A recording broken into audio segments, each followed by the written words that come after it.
అంటే ఒకప్పుడు మనిషి వేరు, ఇప్పుడు మనిషి వేరు. ఇంత చేంజ్ ఎలా వచ్చిందండి ఇతనికంటే? ఆయనలో ఆత్మక్రియ జరుగుతుంది. అందుకే పరిశుద్ధాత్మలో జన్మించిన వారిని బైబిల్ ఏమని తెలుసా?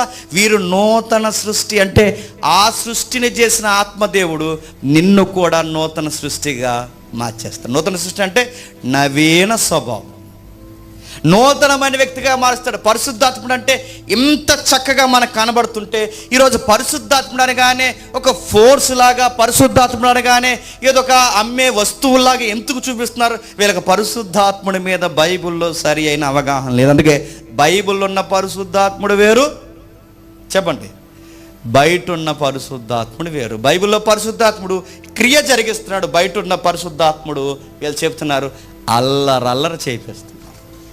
అల్లరంటే వాళ్ళకి బాధ అయిపోతుంది. అల్లరి ఎవరు చేపిస్తారు చెప్పినా? పరిశుద్ధాత్ముడు చేయించడు, సాతానుగాడు చేయిస్తాడు.